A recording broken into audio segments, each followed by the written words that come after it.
할렐루야. 더 크게, 더 크게. 할렐루야. 아유, 그래요. 오늘 말씀 제목이 생육하고 번성하여. 그래서 오늘 어린이 주일이라서 사도행전 좀 5월달 한 달 동안은 좀 멈추고 가정 전도, 가정에 대한 이야기를 좀 하려고 합니다. 오늘 새벽부터 비가 왔는데 나는 이 봄비를 참 좋아해요. 봄비. 왜냐? 이 봄비는 사납지가 않아. 봄비가 사납지가 않아요. 그냥 가랑비와 보슬비 부슬부슬 내리는데 여름철에 내린 비는 싸나워. 바람도 세고 끈적끈적도 하고. 아우, 가을비는 외로워. 괜히 그거 내리면 추워질 것 같고. 아주 바람도 잔잔해서 우산을 써도 우산 뒤집힐 일이 없어요. 근데 여름비는 우산을 뒤집어.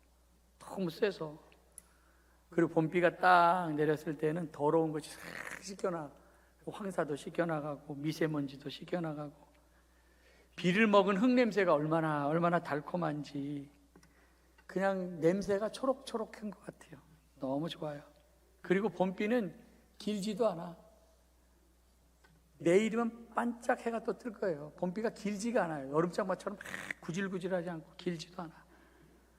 그래서 나는 봄비를 좋아해요. 그죠? 내가 아까 일부 예배 때 이 얘기를 했더니 유미연 집사가 나가면서 저도 오늘 목사님 말씀 듣고 봄비를 새롭게 생각하게 됐다나. 지난 수요일 날 청남대로 소풍을 갔다 왔는데 일단 날씨는 좋았어요. 20도. 20도. 월요일 날 비가 와갖고 무거웠던 하늘이 일단 가벼웠어요. 무거웠던 하늘이 가벼웠고, 그리고 하늘도 맑았고 깨끗했고, 아쉬운 거는 조금 더 많이 갔으면 좋았을 뻔했다, 그런 아쉬움도 있었습니다.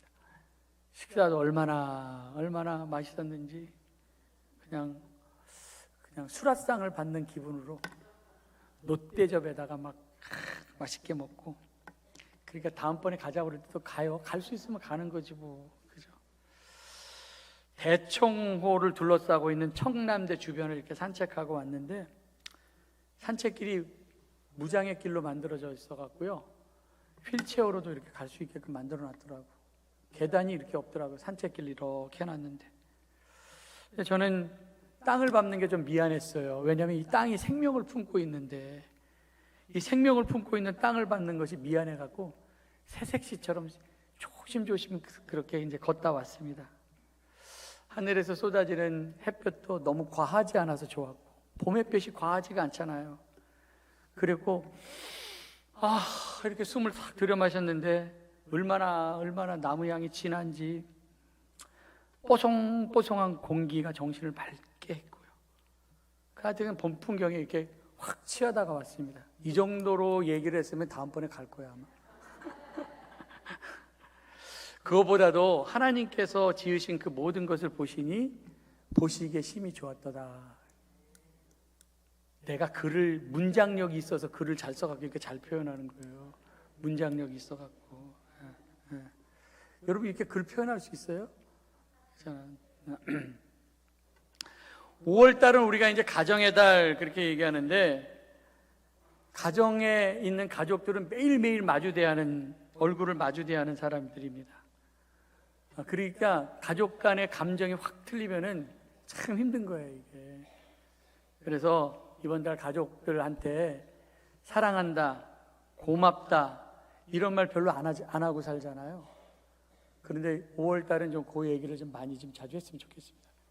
지금 우리 다 그냥 대강교회 한 가족이니까 옆에 계신 분들, 특별히 부부가 옆에 앉아 계시면 손을 꼭 잡으면서 여보 사랑해, 그리고 당신을 축복해. 지금 한번 해봐봐요.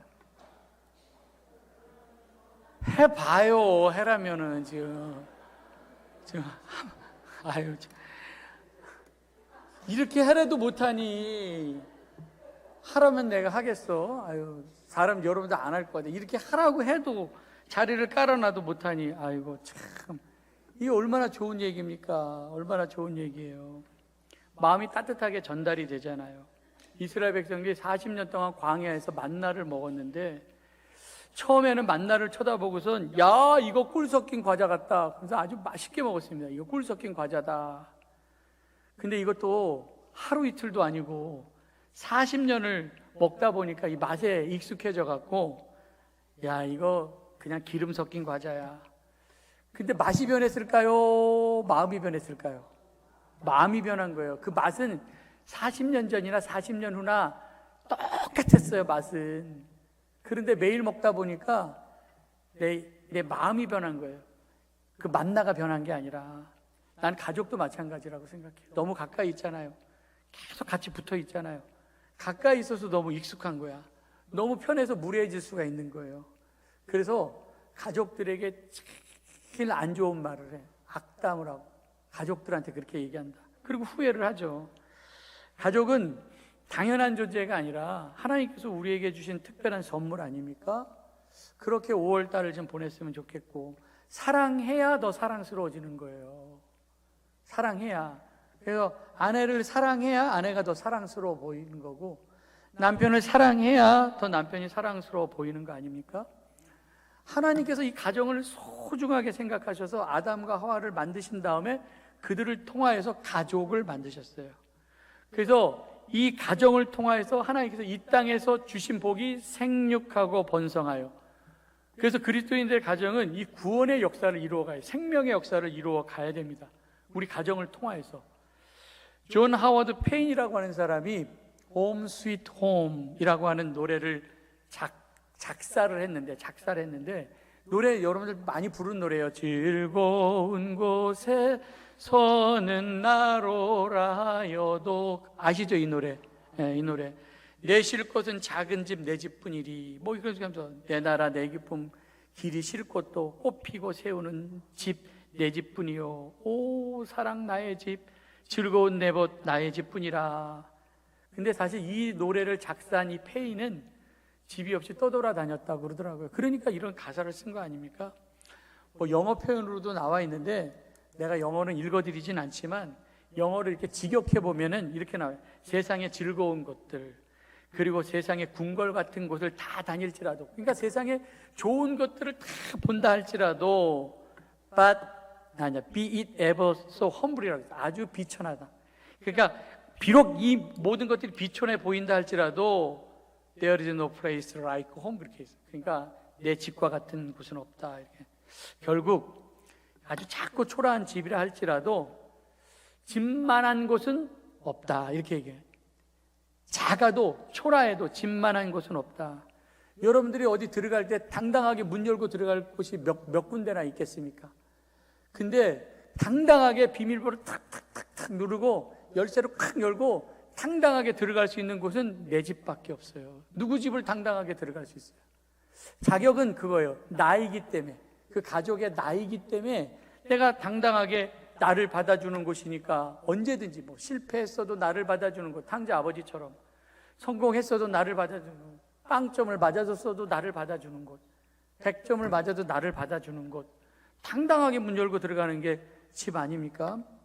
어떤 어린 딸이 엄마에게 엄마 천국은 어떤 곳이야? 그랬더니 엄마가 우리 가정 같은 곳이야. 이런 말 들으면 얼마나 행복하겠어요. 얼마나. 여러분의 가정이 정말 천국 같기를 간절히 바랍니다. 어떤 아버지가 자기 딸한테 물어본 거예요. 너 어떤 남자하고 결혼하고 싶니? 그랬더니 딸이 아빠 같은 남자. 그렇게. 이거는 아빠에게도 복이고 그 딸에게도 복이겠죠. 그런데 이 딸이 아유 나는 아빠 같은 남자 만날까 봐 결혼 안 할래. 이러면 불행이에요. 이건 불행이에요. 예, 여러분들 가정이 천국 같은 가정이 되기를 바랍니다.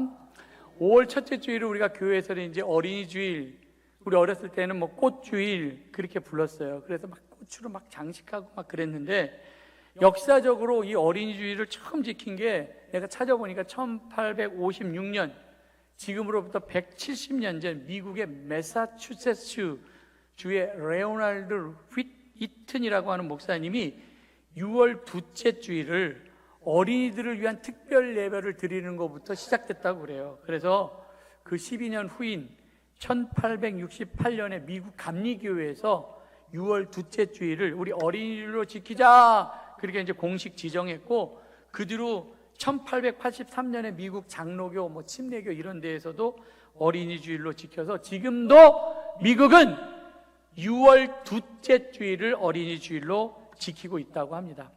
그러니까 우리나라도 미국에서 선교사들이 왔기 때문에 이제 6월 둘째 주일을 어린이 주일로 지켜오다가 그 유명한 소파 방정환이라고 하는 분이 1923년도 일제강점기였었어요.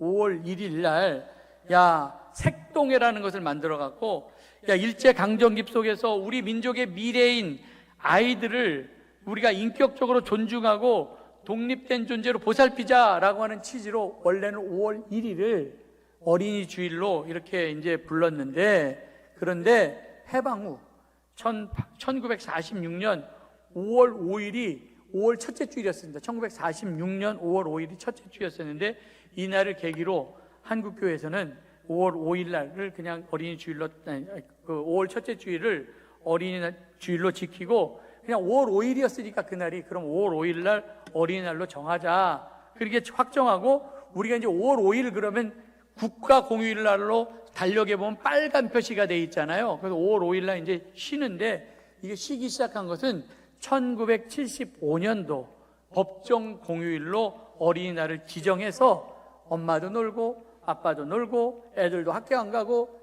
다 노는 날로 그렇게 이제 5월 5일 날 몇 년도에? 1975년도. 이거 다음 주에 다 물어볼까 봐 우리 다 이렇게 어린이날 지정했습니다. 그래서 한국교회도 이제 5월 5일과 가장 가까운 주일인 5월 첫째 주일을 어린이 주일로 지키는데 성경에는 어린이 주일을 지켜라, 절기로 지켜라, 이거 기념일로 지켜라는 것은 안 나와 있어요. 성경에는 안 나와 있지만 그러나 그 어느 주일보다도 중요하게 생각해야 된다. 왜?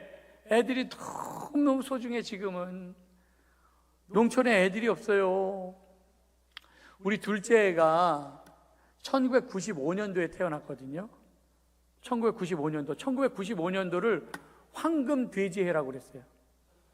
그래서 그때 일부러 95년도에 애를 낳으려고 그냥 95년도에 애를 많이 낳았어요.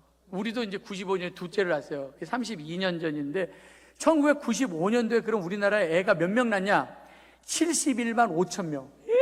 95년도만 해도 71만 5천 명. 71만 5천 명. 그래서 그때 당시 출생률이 1.63명이었어요. 그러면 2025년도, 그로부터 이제 30년 지난 후에, 그럼 몇 명 내냐? 2024년도 23만 8,030명. 3분의 1 토막. 2025년도 16,000명이 좀 늘어났어요. 그래서 2024년도보단 2025년도에 좀 늘어나서 25만 4,000명. 그래도 3분의 1 토막. 그러니까 30년 전보다 3분의 1 토막이 줄어든 거예요. 3분의 1 토막.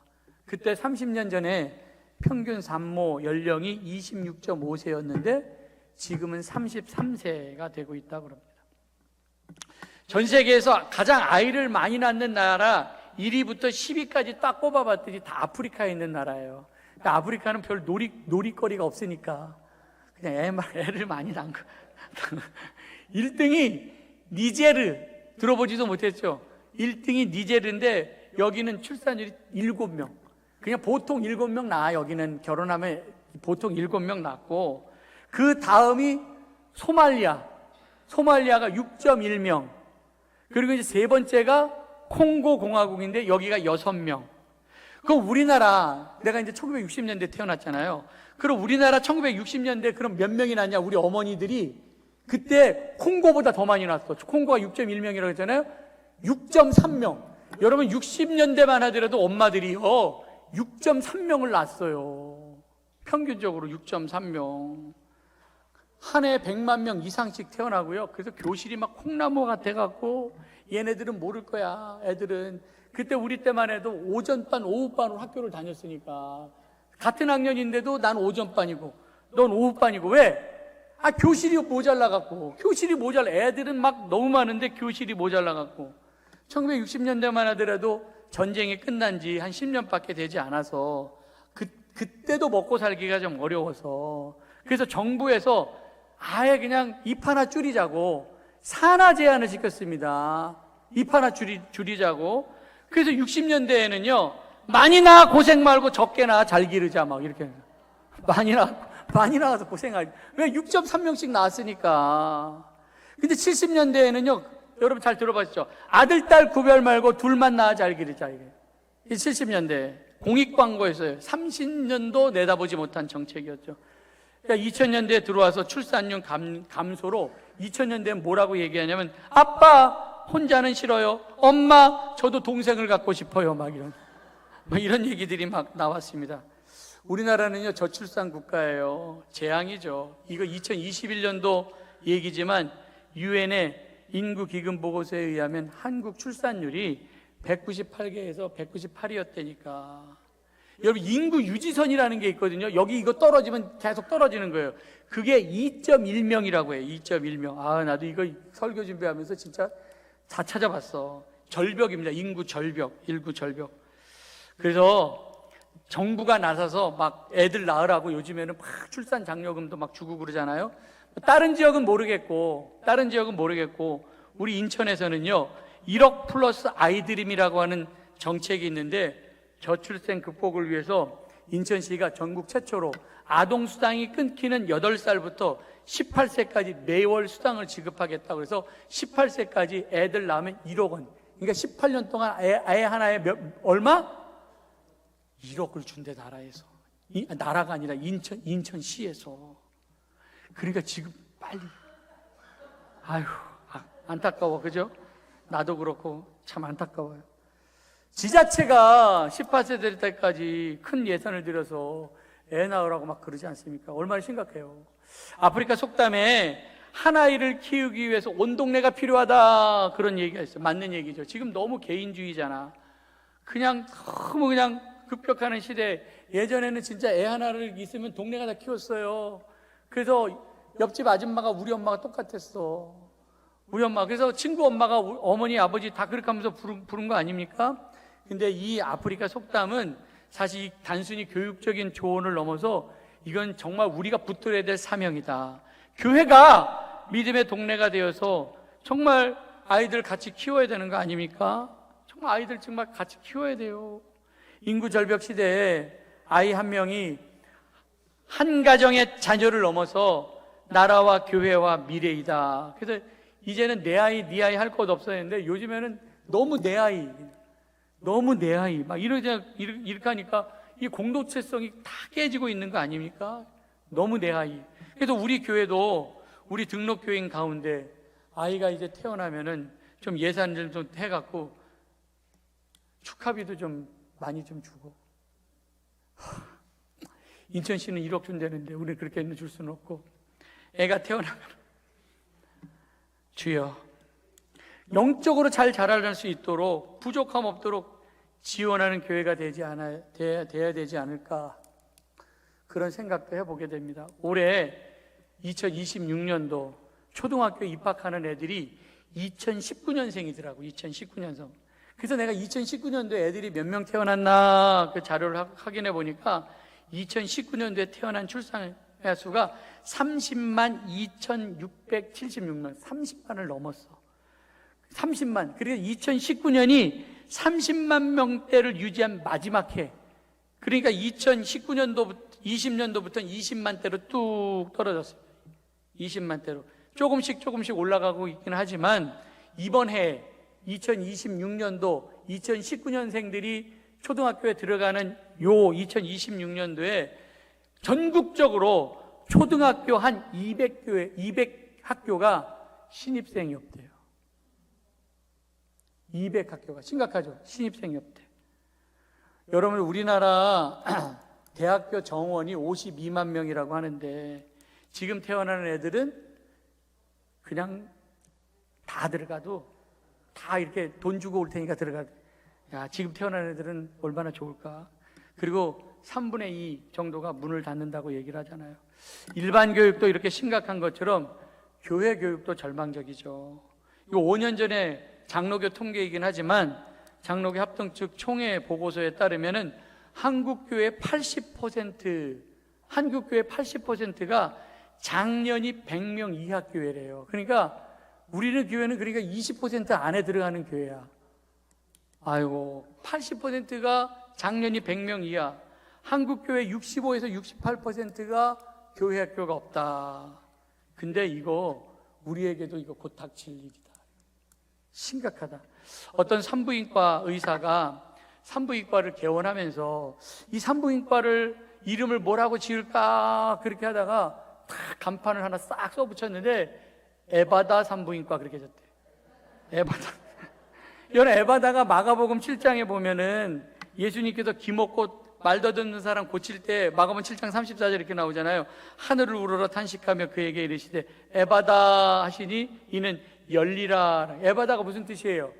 열리라. 그러니까 에바다, 이게 에바다, 아이바다 뭐 이런 뜻 아닙니까? 여러분, 산부인과가 태의 문을 여는 곳인데 태의 문이 확 열려서 막 새 생명이 탄생하듯이 우리 교회도 하늘 창고의 문을 여는 교회가 되기를 간절히 바랍니다. 하늘 창고에 없는 게 없어요. 그냥 다 문을 여는 거예요. 문을 여는 키는 기도밖에 없다. 그래서 생명도 건강도 재물도 능력도 하늘 창고문이 열려서 여러분들의 가정이 생육하고 번성하기를 주님의 이름으로 간절히 축원합니다. 하나님께서 인간을 딱 만드신 다음에 처음으로 주신 복, 오늘 읽은 28절이에요. 창세기 1장. 하나님이 그들에게 복을 주시며 하나님이 그들에게 이르시되 생육하고 번성하여 땅에 충만하라. 땅을 정복하라. 바다의 물고기 하늘의 새와 땅에 움직이는 모든 생물을 다스리라. 이렇게 말씀하세요. 여러분들, 하나님께서 인간 딱 만드신 다음에 주신 복이 뭐예요? 생육하고 번성하라. 이거는 복이기도 하지만 하나님의 명령이기도 하다.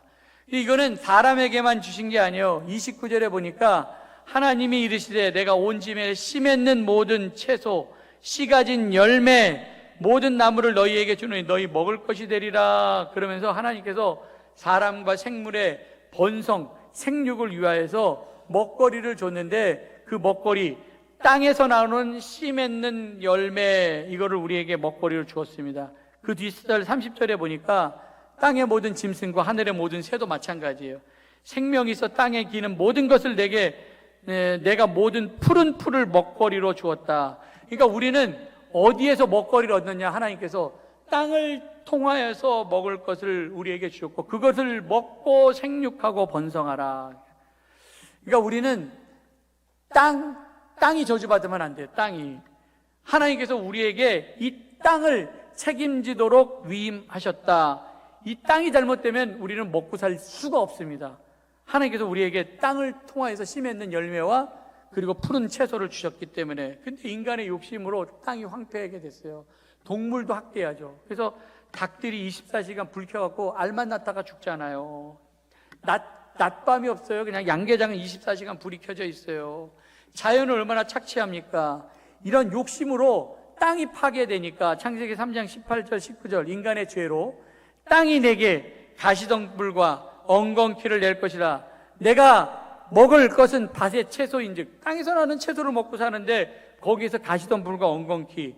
그래서 내가 흙으로 돌아갈 때까지 얼굴에 땀을 흘려야 먹을 것이며 그리고 너는 흙이니 흙으로 돌아갈 것이다. 이렇게 말씀하고 있습니다. 우리가 죄를 지으면 땅이 저주를 받아. 땅이 저주를 받으면 먹을 것을 안 줘요. 오히려 엉겅퀴와 가시덤불. 그러니까 우리가 땅을 얼마나 보호해야 돼요. 내가 죄 지면 안 돼요. 내 욕심 때문에 땅이 파괴되면 안 된다. 그래서 아담 때 하나님께서 부지런히 일해야만 그 땅에서 먹을 것을 얻었는데 그런데 가인 때, 그 아들 가인 때 가인이 아벨을 죽이잖아요. 그래서 아벨의 피가 땅이 아벨의 피를 먹습니다.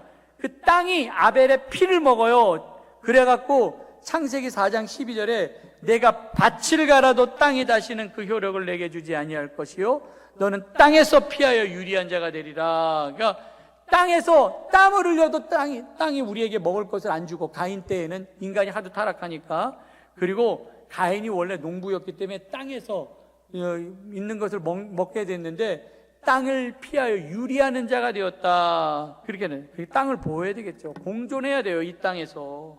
하나님은 사람과 동물에게 채소와 푸른 풀과 씨 맺는 열매를 먹거리로 주셨는데 여기서 씨라고 하는 것은 재생산이죠. 근데 이 씨는 열매 혹은 나무의 열매에게만 해당되는 게 아니라 사람에게도. 그래서 창세기 4장 25절에 아담이 자기 아내와 동침함에 그 아들을 낳아 그 이름을 셋이라 하였으니 이는 하나님이 내게 가인이 죽인 아벨 대신에 다른 씨를 주셨다미라 이렇게 나와 있어요. 그러니까 가인이 아벨 죽여갖고 아벨 대신에 셋이라고 하는 아들을 주셨잖아요. 이 아벨 대신에 다른 씨, 요게 셋입니다.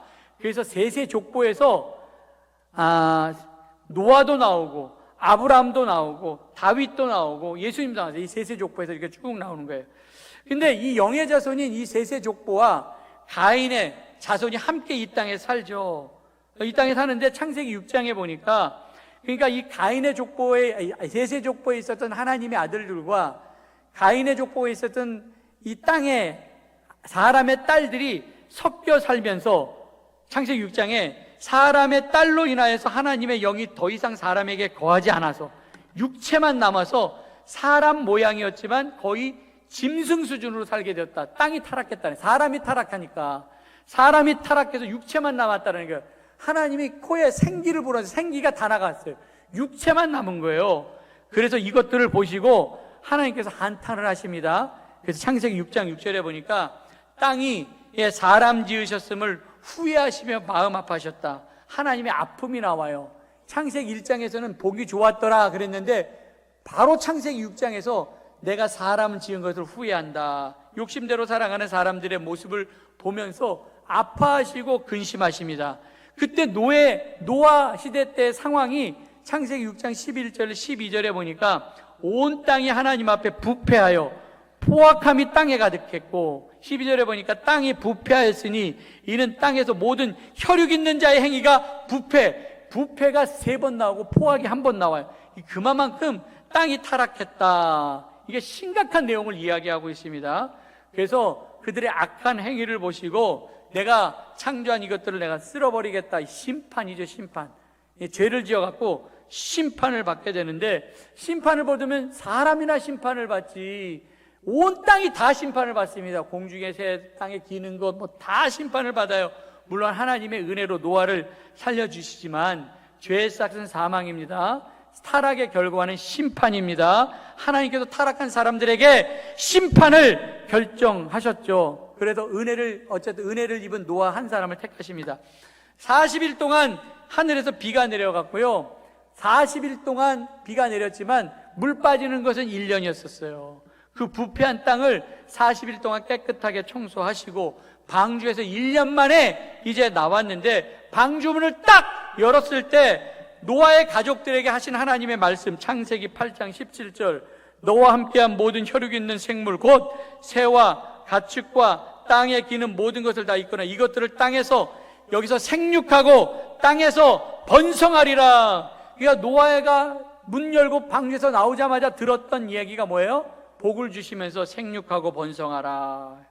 그러고 나서 이제 그 얘기를 듣고 제단을 쌓고 번제를 드렸고 하나님께서 그 제물을 받으시고 하나님의 생명의 숨결을 땅에다 불어넣으십니다. 그리고 다시는 내가 물로 세상을 심판하지 않겠다 하면서 무지개 언약을 보여주셔요. 그런 다음에 노아에게 또 이런 말씀을 하십니다. 창세기 9장 1절, 하나님이 노아와 그 아들들에게 복을 주시며 그들에게 이르되, 여기서 생육하고 번성하여 땅에 충만하라. 이렇게 노아에게 주신 복이에요. 그리고 창세기 9장 7절에 다시 한번 말씀하시죠. 너희는 생육하고 번성하여 땅에 가득하여 그 중에 번성하라. 이렇게 말씀하세요. 3번씩이나 이 방주에서 나온 노아의 가족들에게 생육하고 번성의 약속을 말씀하십니다. 근데 이게 창세기로만 끝나는 게 아니라 구약의 2번째 책 출애굽기에도 생육과 번성으로 시작하죠. 창세기 1장 7절에 보니까 이스라엘 자손은 생육하고 불어나 번성하여 매우 강하여 온 땅에 가득하였다. 출애굽기의 시작도 생육과 번성으로 시작합니다. 생육과 번성, 막 이스라엘 백성이 노예로 살았지만 막 생육과 번성이 있었는데 그것을 막는 무리가 있었죠. 그게 누구냐면 애굽의 바로. 야, 이스라엘 백성들이 생육하고 번성하는데 저들이 우리보다 힘이 세지면 우리와 대적해서 아마 이 땅에서 도망칠 수 있다. 그들의 생육과 번성을 막자. 그러면서 이제 3단계로 생육과 번성을 못하게 하죠. 첫 번째 단계는 죽도록 노동을 시키는 거예요. 그래서 비돔과 라암셋에 건축하는 곳에 동원되어 갔고요. 막 나중에는 벽돌도 안 줘요. 집도 안 주고 악한 바로. 이렇게 악한 바로가 생육과 번성을 막았지만 학대를 받으면 받을수록 하나님께서 이스라엘 백성들을 생육하고 번성하게 하셨습니다. 두 번째, 히브리 산파를 통하여서 히브리 여자들이 사내 아이를 낳으면 나오는 즉시 죽이라고 했어요. 근데 이 히브리 산파는 하나님을 믿는 사람들이라서 바로의 명령을 어기고 히브리 남자들을 다 살립니다. 그래갖고 이런 바로의 악한 음모도 헛수고했어요. 계속해서 생육과 번성하죠. 세 번째 단계, 이 방법도 저 방법도 안 통하니까 출애굽기 2장에 보니까 애굽에 있는 모든 백성들에게 야, 히브리 가정에서 태어나는 남자아이들은 전부 다 나일강에 빠쳐서 던져 죽여라. 말도 안 되는 명령을 내립니다. 백성들 다 살인자로 다 얘기한 거 아닙니까? 그런데 그 나일강에 빠져갖고 죽는 가운데 나일강에서 건진받은 사람 하나가 있었어요. 그게 누구냐면 모세. 물에서 건진받았다.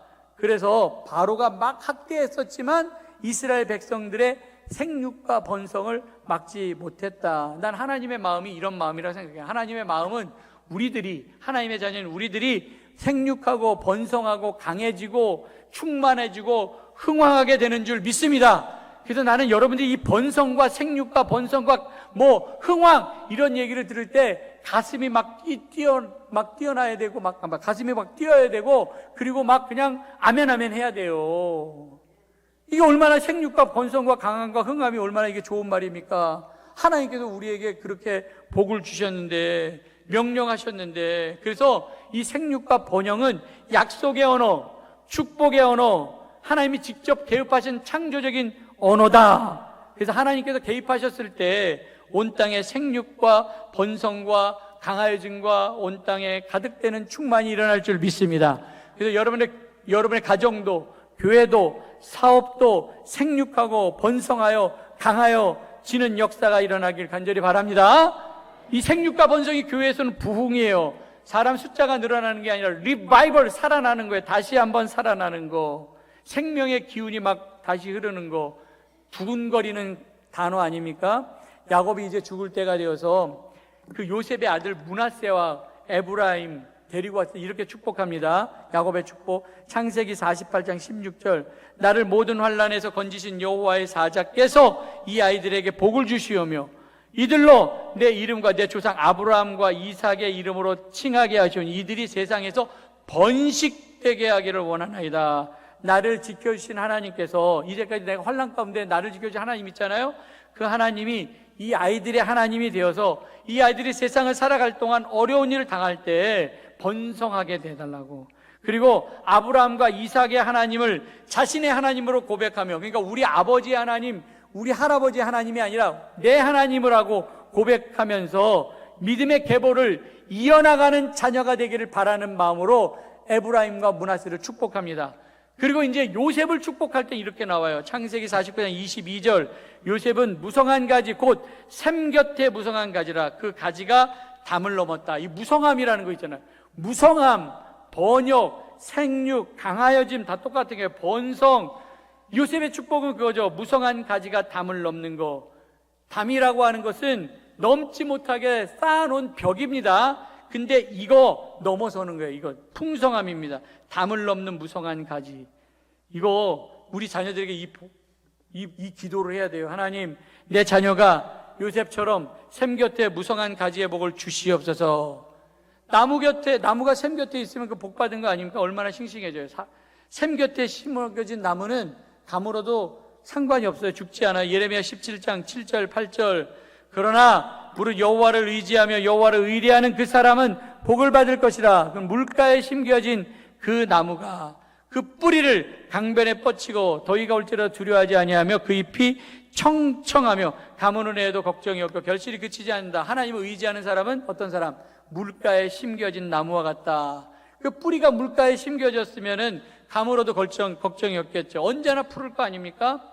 그래서 시편 1편에서도 복 있는 사람을 이렇게 얘기해요. 시편 1편 3절. 그는 시냇가에 심은 나무가 설을 따라 열매를 맺으며 그 잎사귀가 마르지 아니한 같으니. 잎사귀가 마르지 않았어요. 그가 하는 모든 일이 다 형통하니라. 이게 다 좋은 말이에요. 생육, 번성, 강함, 흥함, 형통 다. 시냇가에 뿌리를 나무 전천후 인생이에요. 가물어도 아무런 상관이 없어요. 시냇가에. 이게 복 받은 사람인데 그 뒤에 보면은 이 복을 받은 사람들은 주야로 하나님의 말씀을 묵상하는 사람. 그래서 아이들에게 복은요, 말씀대로 키우는 것, 말씀대로 키우는 것. 이게 아이들에게 복 아닙니까? 이사야 선지자가 하도 사람들이 이 얘기를 해도 듣지를 않았어요. 그래갖고 이사야 선지자가 무슨 얘기를 제일 많이 했냐면, 야, 귀 있는 자는 들을지어다, 이 얘기. 아니, 귀가 있으면 들어야 되고 눈이 있으면 봐야 되는데 이 사람들은 귀가 있어도 듣지를 못했어요. 그들이 귀를 막고 듣지 않았기 때문에 이런 얘기를 합니다. 이사야서 1장 30절. 너희는 잎사귀가 마른 상수리 나무 같을 것이요, 물 없는 동산. 물 없는 동산, 그럼 얼마나 메마르겠습니까? 희망이 없다라는 거 아닙니까? 근데 귀를 막고 말씀을 듣지 않으면 물 없는 동산이 돼요. 그런데 하나님께서 선지자들을 보내서 이스라엘 백성들에게 희망을 보여주시는데, 이번에 이사야서 58장 11절에 보니까 여호와가 너를 항상 인도하여 메마른 곳에서도 내 영혼을 만족하게 하시고 내 뼈를 견고하게 하리니, 너는, 여기는 이제 물된 동산 같겠고 물이 끊어지지 아니하는 샘 같을 것이다. 물된 동산, 복이죠. 냇가에 심겨진 나무, 이것도 복이죠. 심겨진 나무가 담을 넘었습니다. 무성한 가지가 돼, 복이죠. 여러분, 샘 곁에 심겨진 나무, 축복을 받는 이유는 요셉이 그렇게 살았던 거 아닙니까? 만나는 사람마다 요셉이 붙으면 다 잘 됐어. 다 형통했어요. 노예로 살았지만 보디발의 집에 갔는데도 그 가정이 잘 됐어요. 감옥에도 갔는데 사람들 다 살렸어요. 꿈속에서 꿈꾸고 해석해져 가고요, 가뭄 가운데 7년 흉년 가운데서도요, 모든 백성들, 온 땅의 사람들 먹을 것 해결해 주지 않았습니까? 가스펠 작곡가 김인식이라고 하는 사람이 야곱의 축복이라고 하는 노래를 만들었습니다. 너는 담장 너머로 뻗은 나무, 가지에 푸른 열매처럼 하나님의 귀한 축복이, 이렇게 쭉 나오는 거예요. 근데 그 가사에 쭉 보면은, 너는 아름다운 하나님의 사람이게, 난 널 위해 기도하며 내 길을 축복할 거야. 그래서 주의 품에 꽃피운 나무가 되어달라고 막 이런 가사를 하거든요.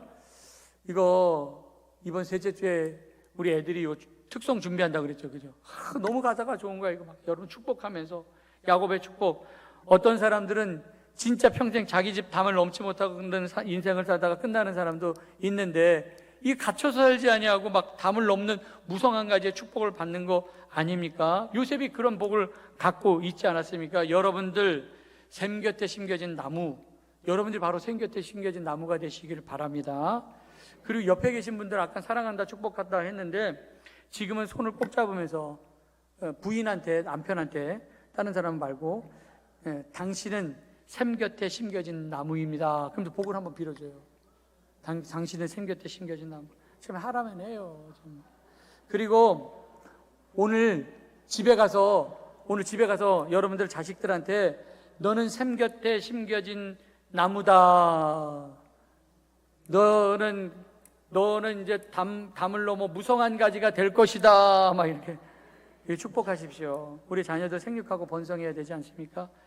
최고의 경영자 예수라고 하는 책을 쓴 로리 베스 존스가 2001년도에 또 하나 책 하나 썼는데, 억만금의 재산보다 한 줄의 예언을 물려주라, 이런 책을 썼어요. 내용에 보면은 부모의 말 한마디가 자녀의 미래를 결정한대. 부모의 말 한마디가 자녀의 예언이 된다. 그러니까 저주하면 안 되겠지. 저주하면 아이가 저주받으니까 말 한마디 얼마나 중요해요. 그러니까 자녀를 축복하자. 오늘 말씀의 결론입니다. 오늘 말씀 제목이 뭐예요? 생육하고 번성하여. 어린이 주일, 다른 절기만큼 중요한 절기입니다. 다른 절기만큼 애들 지켜야 되죠. 다음 세대, 우리가 어떻게 신앙교육을 하느냐에 따라 미래가 달라질 수가 있기 때문에, 하나님께서 아브라함에게 복을 주실 때 그 첫 번째가 자녀의 복이었고요, 두 번째가 땅이었습니다. 첫 번째, first가 자녀예요. second이 땅이고. 근데 땅은 복을 받았는데 자녀가 개판이라고 한다면 그 땅이 무슨 의미가 있겠어요? 그 땅 지키지도 못해요. 하나님 보시기에 가장 좋은 일, 일단은 자녀, 말씀대로 사는 것, 믿음으로 사는 것, 예배자로 사는 것, 그게 평생의 소원이 돼야 돼. 그래서 그거 갖고, 근심 갖고 우리가 기도하는 거 아닙니까? 부모들, 내 새끼가 교회 나오면 얼마나 좋을까? 내 자녀가 예배자로 살면 얼마나 좋을까? 나도 그게 정말 여러분들 예배만 잘 드려도 다른 거 나한테 다 필요 없어. 그냥 여러분이 예배만 잘 나왔으면 좋겠어. 빠지지 말고. 떡 안 사다 줘도 돼. 사다 주면 좋고, 그냥 안 사다 줘도 돼. 그렇지만 그냥 예배만 좀 잘 좀 나왔어요. 예배만. 그 예배 안 드리는 사람들을 이렇게 불안해, 내가. 왜냐하면 멀어지는 것 같은 느낌이 들거든. 점점 멀어지는 느낌이 들거든요. 그러니까 예배만 나왔어도 일주일에 한 번 보는 거 아닙니까? 그게 얼마나 좋겠어요. 얼마나 좋겠어요. 5월 17일 날 무슨 날? 온다 예배. 온 가족이 다 함께 예배 드리는 거. 그래서 주일학교도 같이 예배 드리게 돼요.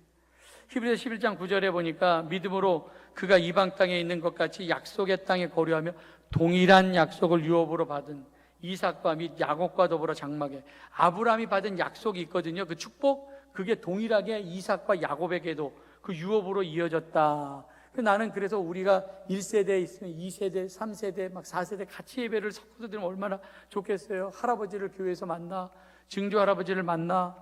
내가 받은 축복의 약속들이 내 자손 가운데에서도 이어져야 돼. 같은 교회에서 예배드리면 얼마나 좋겠습니까? 그냥 복된 가문의 세대 계승 원리.